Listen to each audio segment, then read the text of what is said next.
Guys, नमस्ते, प्रणाम। मैं नीलू मौर्य अपने यूट्यूब चैनल पे आप सभी दर्शकों का स्वागत करती हूँ। और मैं जा रही हूँ मस्त मज़ेदार भोला जी का भजन गाने। आप लोग वीडियो में बने रहिए और वीडियो को फुल वॉच करके देखिएगा। राधे राधे, जय माता दी, हर हर महादेव। पहिरे ननगवा के हार गौरा के बरवा, पहिरे ननगवा के हार गौरा के बरवा।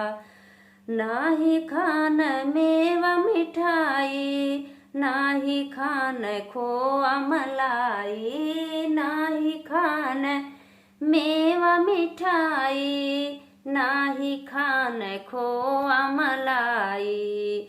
खाल रोज भंगिया धतूरा गौरा के बरवा, खाल रोज भंगिया के गोला गौरा के बरवा।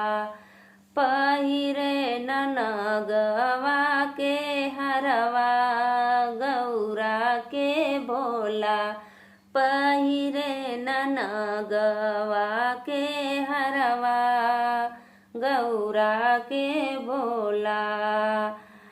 नाही पहिरे कोट शेरवानी, नाही पहिरे धोती किनारी, नाही पहिरे कोट सफारी, नाही पहिरे धोती किनारी।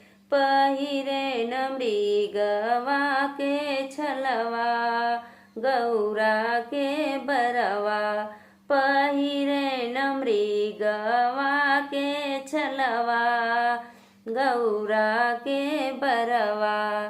पहिरे नगवा के हरवा गौरा के बरवा, पहिरे नगवा के हरवा गौरा के बरवा। नाही भावे घोड़ा हाथी, नाही भावे रथ और गाड़ी, नाही भावे हाथी घोड़ा, नाही भावे रथ और गाड़ी। घूमेल चढ़ी के बैल सवारी गौरा के बरवा, घूमे न चढ़ी के बैल सवारी गौरा के बरवा। पहिरे ननगवा के हरवा गौरा के बरवा, पहिरे ननगवा के हरवा गौरा के बरवा।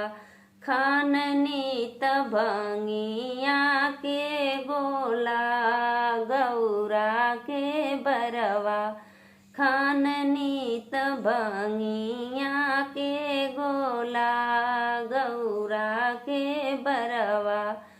पहिने न मृगवा के छलवा गौरा के बरवा, पहिरे मृगवा के छलवा